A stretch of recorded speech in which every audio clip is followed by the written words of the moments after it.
Day One stood in the center of the Grand Galactic Council chamber and felt the weight of 200 years pressing down on his shoulders. The chamber was massive, built to hold representatives from 47 different alien species. Some floated in gravity-free bubbles. Others sat on platforms designed for their unique body types. The air was filtered and adjusted in different zones to keep everyone alive and comfortable.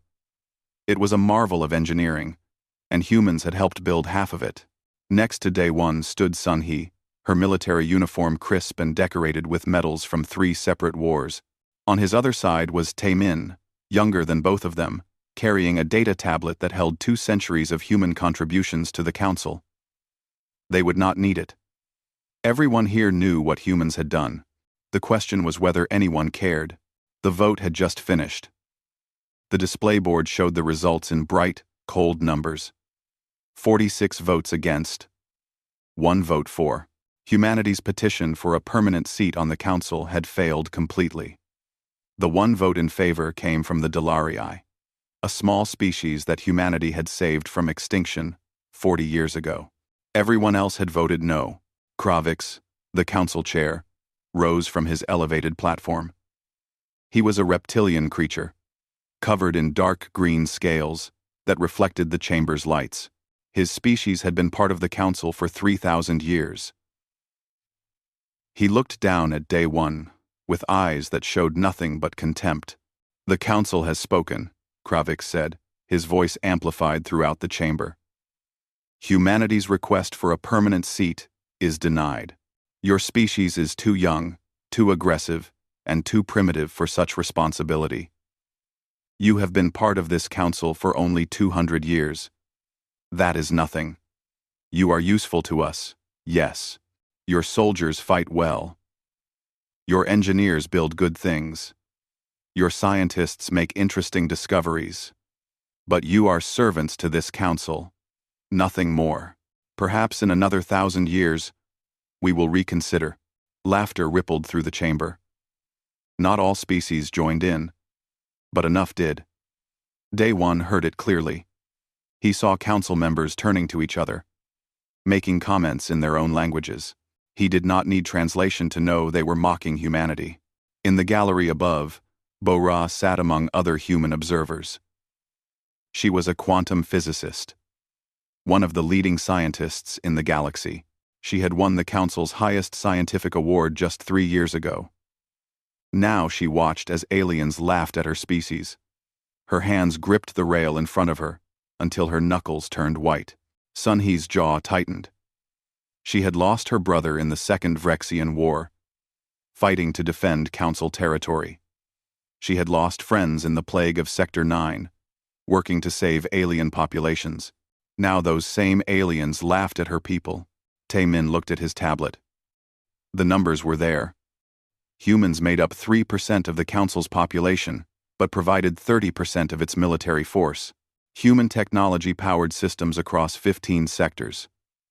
Human doctors had developed vaccines for 12 different plague strains that affected other species. Human engineers maintained critical infrastructure on 40 different worlds. The numbers told a story of contribution far beyond humanity's size. None of it mattered. Day One waited for the laughter to die down. He did not raise his voice. He did not show anger. When he spoke, his voice was calm and quiet, but it carried through the chamber. "We understand," he said. "Humanity will consider its position." Kravix waved a clawed hand dismissively. "You may return to your duties. This session is concluded." Day One bowed slightly. The way Council protocol required. Sun He and Tae Min did the same. They turned and walked out of the chamber, with their backs straight and their faces blank. They showed nothing. In the hallway outside, Bo-Ra caught up with them. "Day One, what does that mean?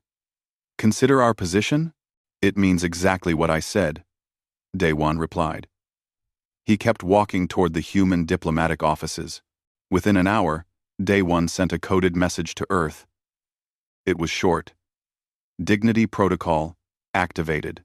Within 6 hours, every human diplomat in Council space received their orders. Within 12 hours, military commanders were briefing their troops. Within 24 hours, scientists and engineers were backing up their research and packing their equipment. On Station Praxis 7, Hyun-woo was the chief engineer responsible for the fusion cores that powered the entire station. He received his orders and nodded slowly. He began writing detailed technical documents, explaining every system he had built or modified.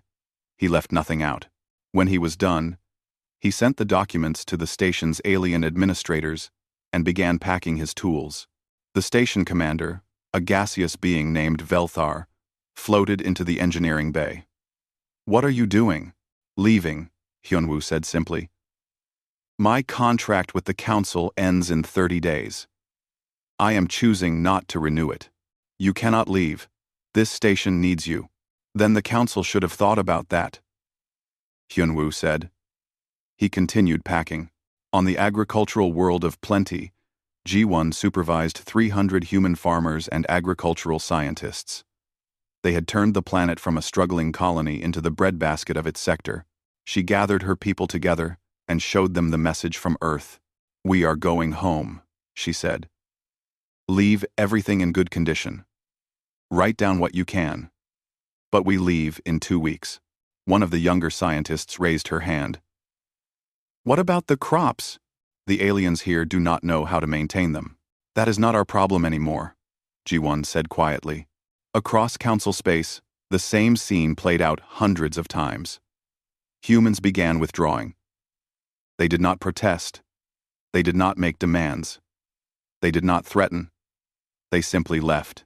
In the council chamber, Kravix heard the first reports 3 days after the vote. He dismissed them. "Let them have their tantrum. They will be back when they need our trade and protection." Velthar agreed. "Humans are emotional creatures. They will calm down." But the humans did not come back. They continued leaving, quietly and efficiently. Within 2 weeks, 10% of the human population in council space had departed. Within a month, it was 30%. And the council was about to discover what it meant when the servants walked away. The first failures started small. On Station Praxis 7, the artificial gravity began fluctuating 3 days after Hyun-woo left. People floated unexpectedly, then crashed down when gravity returned. Equipment broke. Workers were injured. The station's new chief engineer, a Korthan named Thex, stared at Hyun-woo's documentation with growing frustration.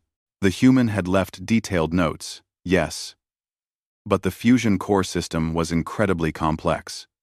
It used human-designed components that integrated with alien technology in ways Thex did not fully understand. Every time he tried to adjust one system, 3 others responded in unexpected ways. "Call the human back," Thex told Velthar, the station commander. "Offer him double his salary." Velthar tried. The message went unanswered. Hyun-woo was already on a transport ship, heading back to human space. On Plenty, the problems took longer to appear, but hit harder. The crops Ji-won and her team had developed were genetic marvels, designed to produce 3 times the normal yield while requiring less water and fertilizer. But they were also delicate. The Vroon farmers who took over the fields followed the written instructions carefully at first. Plant the seeds at this depth. Water this much. Harvest at this time. But the instructions could not cover everything. They did not explain the subtle signs of nutrient deficiency in the soil. They did not describe how to manage the beneficial insects that kept pests under control. They did not teach the instincts that Ji-won's people had developed over years of working with these crops. Within 6 weeks, the first fields began failing. Plants grew weak and spindly. Pests multiplied. Yields dropped to half normal, then a quarter. The Vroon sent increasingly desperate messages to Ji-won. She was on Earth by then, working on expanding human agricultural colonies. She read the messages and deleted them without responding. Minseo had been the head of human medical services across the entire council. She had overseen 3,000 doctors, nurses, and medical technicians working in hospitals on 20 different worlds. When the orders came to withdraw, She organized it with military precision. Take all personal equipment, she instructed her people. Leave the fixed installations, but take anything portable, especially the diagnostic tools. The council hospitals discovered the problem within days.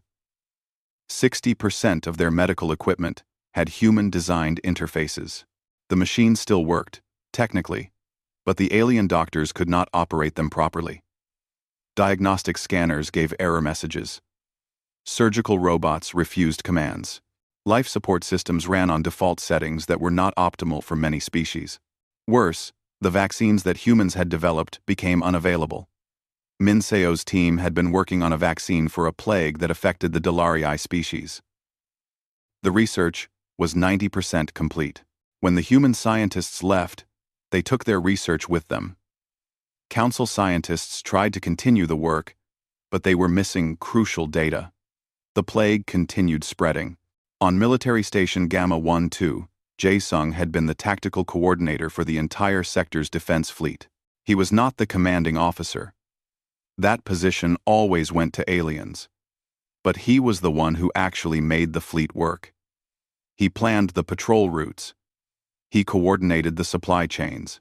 He designed the response protocols for different types of attacks. When Jae-sung left, he handed over 7,000 pages of documentation to his replacement, a Vrexian officer named Korth. Korth was experienced and intelligent, but he had always relied on Jae-sung to handle the details. Now he was drowning in them. Fleet coordination fell apart within weeks. Ships arrived late for patrol rotations. Supply ships delivered the wrong materials to the wrong stations. Response times to incidents tripled. The military did not collapse immediately, but it became slow and clumsy where it had once been efficient. Young-soo had designed the Council's interstellar shipping algorithm system. It was a quantum computing marvel that calculated the most efficient routes for hundreds of thousands of ships, accounting for gravity wells, traffic patterns, fuel costs, and delivery schedules. The system saved the Council economy billions of credits every year. The system continued running after Young-soo left, but it needed updates and adjustments. Trade patterns changed. New routes opened. Ships were added or removed from service. The algorithm needed constant refinement. And Young-soo had been the only one who truly understood how it worked at the deepest level. Without updates, the system slowly became less efficient. Ships took longer routes. Fuel costs increased. Deliveries were delayed. Within 2 months, shipping costs across the Council increased by 15%. Within 3 months, it was 30%. Haewon's quantum communication network was perhaps the most critical human contribution. She had built the system that allowed instant communication across vast distances, connecting all Council worlds. The hardware was solid and continued functioning, but the software required regular maintenance and security updates. Without Haewon and her team, the updates stopped. Hackers began finding vulnerabilities. Communication delays increased. Some worlds began losing contact entirely, their quantum relays falling out of sync with the network. Council member Tharix was the first to truly understand the scope of the problem. She spent 3 days reviewing reports from across Council space, and what she found terrified her. She sent an urgent message to Daewon on Earth. "This is foolish," her message said. "You are punishing billions of innocent beings because of the words of a few Council members. Return immediately, and we will discuss your grievances. We can negotiate better terms for humanity." Daewon read the message in his office on Earth. Sun-hee and Tae-min were with him. They waited for his response. "Nothing," Daewon said. He deleted the message without replying. "She has a point," Tae-min said quietly. "Innocent people are suffering. Innocent people were always suffering," Sun-hee replied. "They just did not care when it was humans dying in their wars." More messages came from other Council members. All went unanswered. The humans continued their withdrawal, quiet and relentless.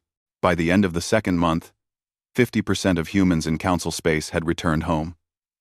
By the end of the 3rd month, it was 75%. The remaining humans were essential personnel completing their final tasks before departure. On Earth, Humanity was busy. Sujin, the new Minister of Foreign Affairs, was negotiating with non-council species, building new alliances. Donghyun, Earth's president, was overseeing a massive expansion of human colonies in unclaimed space. Kyung-hee was restructuring the military to focus on defending human interests alone. The council had treated humans as junior partners for 200 years. Now humans were discovering they did not need the council at all. They had their own resources, their own technology, their own allies. In the council chamber, Kravix was beginning to realize his mistake. The reports piling up on his desk told a story he had not wanted to see. Humans had not just been useful. They had been essential. And now they were gone. By the 4th month, the council was facing a full crisis. The small failures had cascaded into major disasters. Systems that depended on other systems began failing in chains. Infrastructure that had worked perfectly for decades suddenly stopped functioning. The trade networks collapsed first. Without Youngsu's shipping algorithms working properly, costs skyrocketed, and deliveries became unreliable. Ships carrying food arrived weeks late, their cargo spoiled. Medical supplies ended up on the wrong planets. Construction materials sat in warehouses while building projects stopped for lack of resources. Entire economies began grinding to a halt. Planets that depended on imported food faced shortages. Manufacturing worlds could not get raw materials. The carefully balanced trade system that had sustained the Council for centuries was falling apart. Then Haewon's quantum communication network began failing completely. Whole sectors lost contact with the central government. Worlds that had been connected for hundreds of years suddenly could not talk to each other. Council members could not coordinate. Orders could not be sent. Reports could not be received. In the chaos, the Vrexian consortium saw an opportunity. They had been enemies of the Council for 50 years, held back by the Council's superior military coordination. Now that coordination was gone. The Vrexian fleet struck at the border sectors with overwhelming force. The Council fleet responded, but without Jae-sung and the other human tactical officers, they responded slowly and poorly. Ships were in the wrong positions. Reinforcements arrived too late or not at all. Communication breakdowns meant fleets could not coordinate their attacks. In the Battle of Theta Sector, the Council lost 40 ships while destroying only 3 enemy vessels. Sang-woo had been the tactical genius who designed the Council's fleet combat doctrines. Without him, admirals who had relied on his strategies for years suddenly did not know what to do when those strategies failed. Entire worlds fell to the Vrexian advance. The Council military retreated in disarray, abandoning sectors they had controlled for centuries. The humanitarian crisis grew worse daily. On the desert colony worlds, Mi-young's irrigation systems began breaking down. She had designed networks that brought water to billions of people across 7 different planets. The systems were automated and efficient, but they required maintenance and occasional adjustments. Without that maintenance, pipes burst. Pumps failed. Water treatment plants shut down. People began dying of thirst on worlds that had been comfortably habitable for decades. Jin-ah had been responsible for atmospheric processors on 15 different colony stations. These were artificial habitats in space, dependent on machines to create breathable air. The processors continued working after she left, but they were slowly drifting out of calibration. On Station Omega-4, the oxygen levels began dropping. The station's technicians tried to adjust the processors, but they did not understand the complex systems Jin-ah had built. Their attempts made things worse. The station had to be evacuated. 40,000 residents forced to relocate. 2 weeks later, Station Omega-4's atmosphere became toxic. The evacuation had been just in time, but the station itself was now worthless.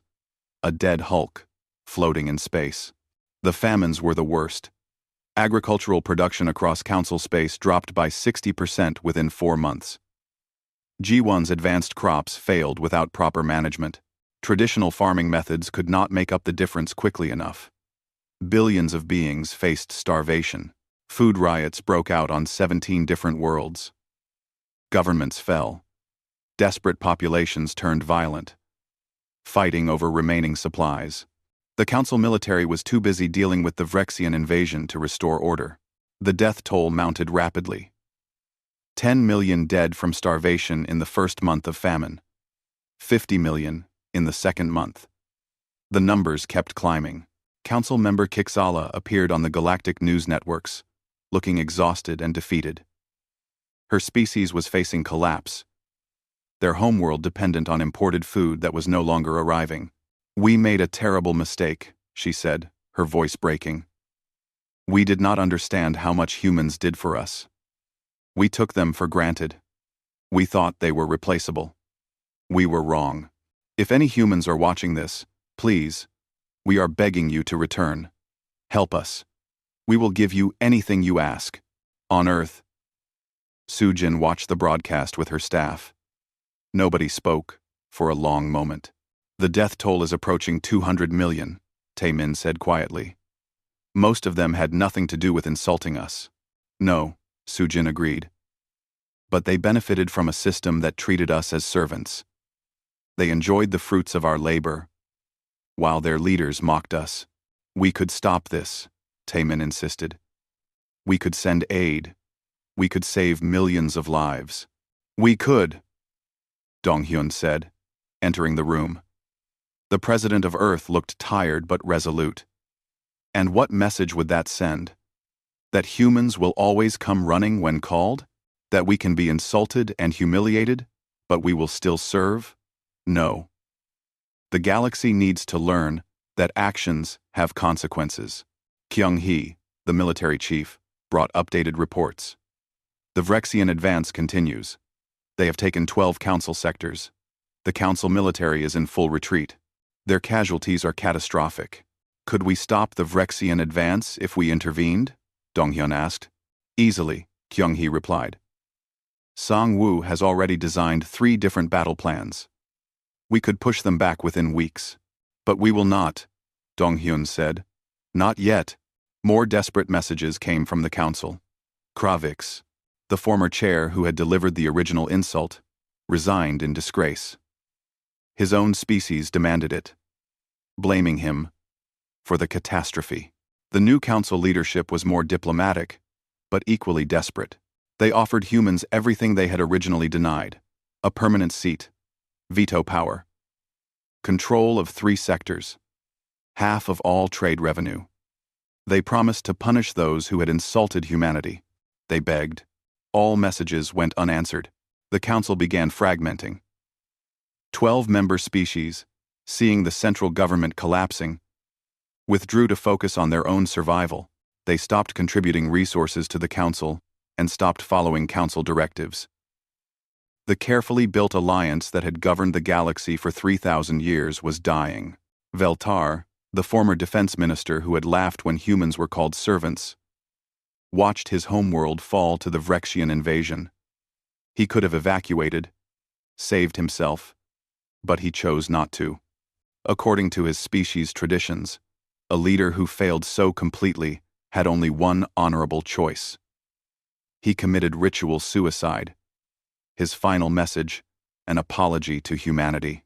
On Earth, one Shik was designing new power grids for expanding human colonies. Hyorin was building water purification systems for new settlements. Chulsu was setting up automated manufacturing plants. All the expertise that had sustained the council was now focused entirely on human benefit. Human space was thriving. New colonies opened weekly. Trade with non-council species flourished. New alliances formed with alien species who had never joined the council, or who were leaving it now. Humanity was building its own sphere of influence, and it was doing it better than the council ever had. 6 months after the withdrawal began, the final human left council space. The council was alone, facing collapse, and finally understanding what they had lost. The servants had left, and the masters were discovering they could not survive without them. The council called an emergency summit in the 9th month after the human withdrawal. Of the original 47 member species, Only 35 remained. 12 had already withdrawn completely, choosing to face whatever came alone rather than stay tied to a dying alliance. The Grand Council chamber looked empty now. Platforms that had held delegates for centuries stood vacant. The great hall that had once buzzed with activity and debate was quiet, almost ghostly. The remaining council members gathered with a sense of desperation hanging over them like a shroud. The numbers were devastating. Economic losses totaled 14 trillion credits and climbing daily. The military had lost 60% of its effective strength, not just from combat losses but from complete organizational collapse. The humanitarian toll was worse. 400 million dead from starvation, disease, and war. Entire planets had been evacuated. Stations abandoned. Colonies wiped out. A special committee had spent 3 months investigating exactly how dependent the Council had become on humanity. Their report was shocking, even to those who had suspected the truth. Humans had made up only 3% of the Council's total population. But they had managed 67% of critical infrastructure. They had provided 30% of military forces and 70% of tactical leadership. They had developed 80% of new technologies adopted in the last 50 years. They had trained specialists in 40 different fields across all Council species. The report's conclusion was simple and damning. The Council had become completely dependent on humanity while treating them as inferior servants. It was perhaps the greatest strategic failure in galactic history. Kravix was gone, disgraced and exiled by his own people. The new council chair was Tharix, who had been one of the first to understand the crisis. She stood before the assembly, looking exhausted. "We must acknowledge the truth," she said. "We failed. We failed to see humanity's value. We failed to treat them with respect. We failed to understand that our civilization was built on their backs. And now, we are paying the price for that failure." Not everyone agreed. Some council members still clung to pride. "They are being childish," one delegate argued. "Yes, we made mistakes, but this response is disproportionate. Hundreds of millions have died. They could stop this suffering but choose not to. That makes them as guilty as us." Tharix shook her head. "We created this situation. We could have prevented all of this by simply treating them with the respect they earned. Instead, we laughed at them. We called them primitive servants. Did we think there would be no consequences?" The debate continued for hours. But it was ultimately pointless. Pride or no pride, the Council needed humanity to survive. The question was whether humanity would return, and if so, at what price. They sent a formal delegation to Earth. Once, such a delegation would have traveled in a grand fleet of ships, a show of power and prestige. Now, they had one ship. That was all they could spare. Resources were too scarce to waste on ceremony. The ship arrived at Earth's orbital station 3 weeks later. Nari, Earth's protocol director, made them wait. The alien delegates sat in a waiting room for 3 days before being granted an audience. It was a calculated insult. A reversal of the treatment humanity had received for 2 centuries. The message was clear. You are not as important as you think you are. When they were finally received, it was not in a grand hall, but in a modest conference room. Sujin met them there, along with Day One and Sun He. The humans were polite, but distant, treating the delegates like minor officials rather than representatives of a galactic government. The delegation leader, a Vroon named Kixtal, tried to maintain dignity as he presented the Council's offer. A permanent seat with full veto power, control of 3 entire sectors of space, 50% of all Council trade revenue, complete authority over military operations, guaranteed representation in all Council decisions. "We also offer formal apologies," Kixtal said. "Those who insulted humanity have been punished. We have established new laws, forbidding discriminatory language against any species. We have created monuments honoring human contributions. We have rewritten our history books to properly acknowledge humanity's role in the Council. We offer all of this and more. Please, return. Help us rebuild. Sujin listened without expression. When Kixtal finished, she looked at Day One and Sun He. They looked back at her. Some silent communication passed between them. We will consider your offer, Sujin said finally, and respond in 6 months. I mean, Wonder the Four. Munder 4. Kixtal's face, alien though it was, showed clear shock. 6 months? Our civilization is dying now. Every day thousands more die. We need help immediately. Then you should have considered that, Day One said quietly, before calling us primitive servants. But we have apologized. We have offered you everything. You have offered us what we should have had all along, Sun He replied. What we earned through 200 years of service and sacrifice. You offer it now, not because you believe we deserve it, but because you need us. There is a difference. There. 18:7. There is a difference. So, you will let billions die to make a point? Kixtal's voice rose. Is that what human morality means? Sujin's eyes hardened. Human morality means we do not forget who stood by and laughed when our soldiers died defending your worlds. It means we do not forget who voted unanimously against us and called it justified. It means we understand that words have consequences, and actions have consequences, and you are facing the consequences of yours. We need time to consider whether we want to return at all, Day One added. And if we do return, it will be on our terms, not yours. You will wait for our answer. The delegation tried arguing. They tried pleading.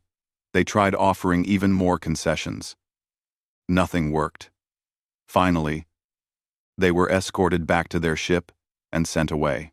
On Earth, the debate among humans was intense. Tae Min led a faction arguing for immediate intervention on humanitarian grounds. We have the power to save lives, he insisted. Refusing to help makes us as bad as them. Kyung-hee disagreed. If we go back now, nothing changes. They will see us as servants who came running when called. Any respect we gain will be temporary, based on fear and need.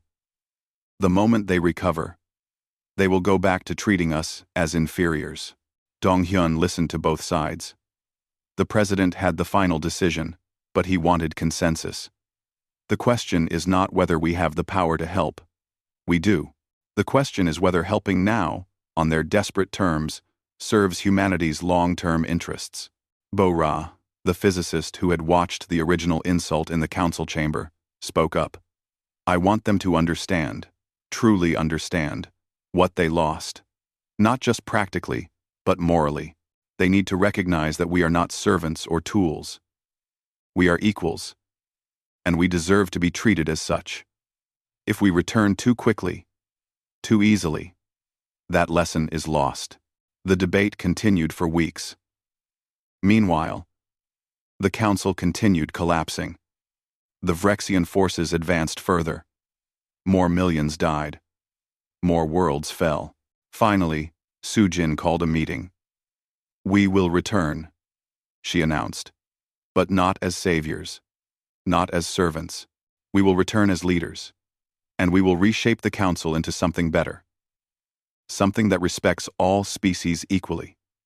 If they want our help, they will accept our terms. All of them. The humans began drafting their response. It would change everything. 18 months after the withdrawal began, Day One stood in the Grand Council chamber once again. But everything was different now. The chamber itself had changed. Half the platforms were empty, representing species that had not survived the collapse or had chosen to remain independent. The beings who remained looked at Day One with a mixture of fear, respect, and barely hidden resentment. He was no longer a petitioner asking for a seat. He was the chair of the new council. Humanity had not just returned. They had taken control. The terms had been harsh. The council had accepted them because they had no choice. Survival required humanity's help, and humanity would only help on their own terms. Tharix, the former chair, now sat in one of the lower platforms. She looked older somehow, worn down by the catastrophe her government had failed to prevent. She met Daewon's eyes briefly and nodded. There was no hostility there, only acceptance. She understood what had happened, and why. The first session of the new council began. Daewon spoke clearly, his voice carrying through the chamber that had once denied him basic respect. This council failed, he said simply. It failed its member species. It failed to recognize the contributions of those who served it. It failed to prepare for its own sustainability. The old council is dead. We are here to build something new, something better. But it will be built on principles of mutual respect and practical sustainability. He outlined the new structure.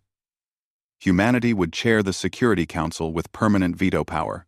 All critical infrastructure would be managed by humans indefinitely, with mandatory training programs for other species to learn these systems properly.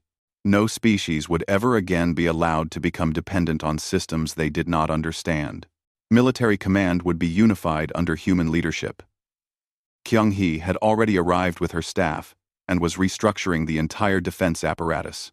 The bloated, inefficient bureaucracy was being replaced with lean, effective command structures based on merit rather than politics. Economic policy would be overseen by a human-led committee.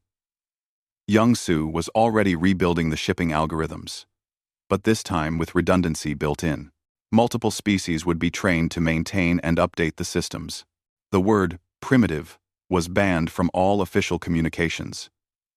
Any species found using discriminatory language against another would face immediate sanctions. The council would be built on respect, or it would not be built at all. Some species resented the new terms. The Korthan Assembly, proud and stubborn, refused to accept human leadership. They announced they would survive independently and withdrew from the council entirely. Sujin listened to their announcement and simply nodded. They are free to try, she said. The Korthans lasted 11 months. Their economy collapsed without access to council trade networks. Their colonies starved without food imports. Their military crumbled when the Vrexians attacked their borders. When they finally begged to rejoin the council, Sujin personally delivered their acceptance terms. They were twice as strict as what other species faced. The Korthans accepted without argument. But humanity did not just impose harsh terms. They also showed why they had deserved respect all along. Jae-hoon led massive relief efforts to the hardest-hit species. Human ships carried food to starving worlds. Human engineers rebuilt critical infrastructure. Human doctors treated plague victims and developed new vaccines. The aid was efficient, professional, and generous. Yoon Young's medical teams worked around the clock, saving billions of lives. They did not discriminate. Species that had voted against humanity received the same care as those who had supported them. The message was clear. Humanity would help those in need, but never again as servants. Seok-jin shared agricultural technology freely, teaching alien farmers the techniques Ji-won's team had developed. But this time, the sharing came with proper education. Students from dozens of species came to human agricultural colleges, learning not just what to do, but why and how the systems worked. The rebuilding took years. Slowly, painfully, the council began recovering. Infrastructure was rebuilt with redundancy and proper training. The military was reformed into an effective fighting force. The Vrexian advance was stopped and then reversed. Economies stabilized and began growing again. But the council that emerged was fundamentally different from the one that had collapsed. Power was more distributed, but humans held the final authority. Decision-making was more practical, less political. Respect was mandatory, not optional. In schools across council space, the silent departure became required study. Children learned about humanity's contributions and the catastrophic failure that followed when those contributions were dismissed. The lesson was clear. Never take for granted those who hold your civilization together. Never mistake patience for weakness. Young Me, a human journalist, was given unprecedented access to document the reconstruction. She interviewed survivors from across the council, recording their stories. Her documentary became the most watched program in galactic history. In one interview, she asked Tharix what she had learned from the catastrophe. "We learned that respect cannot be given reluctantly," the former chair replied. "It must be given freely and sincerely, or it is meaningless. We learned that civilization is fragile, built on the cooperation of many, and it fails when any are treated as less than equal. Most importantly, we learned that humans are not servants. They never were, and treating them as such nearly destroyed us all." 2 years after the withdrawal, Daewon stood in the council chamber, looking at Earth through the vast observation window. Sun He joined him, as she had on that first terrible day. "Do you think they have learned?" she asked, echoing a conversation they had had before. Daewon was quiet for a moment. "They have learned that we are not servants. They have learned that we are essential. Whether they have truly learned to respect us, or simply fear us, remains to be seen. And if it is only fear, then we maintain our position and teach their children better. Real change takes generations. We have time." Taemin entered with reports. 7 more species were petitioning to join the new council under human leadership. Non-council species who had watched the collapse and reconstruction wanted to be part of what humanity was building. The reports also showed progress. Infrastructure was at 70% of pre-collapse capacity, and improving monthly. The death toll had stopped climbing. Populations were stabilizing. The Vrexian threat was contained. The economy was growing again. "We did it," Taemin said quietly. "We saved them. Despite everything they did to us." "No," Sun He corrected. "We saved ourselves and allowed them to be part of it." "There is a difference." Daewon nodded slowly. The distinction mattered. Humanity had not returned as saviors rushing to help those who had wronged them. They had returned as leaders building a new order that served their interests, and others were welcome to join if they accepted the terms. The galaxy had learned a hard lesson. Those who hold civilization together deserve respect, not mockery. Those who serve faithfully deserve partnership, not contempt. And those who walk away in dignity can return in power. Humanity had been called primitive servants. They had been laughed at and dismissed. They had responded not with violence or loud protests, but with quiet withdrawal. They had let the galaxy burn, and then returned to rebuild it in their own image. The message resonated across every world, every species, every generation that followed. Never mistake patience for weakness. Never take for granted those who keep your world running.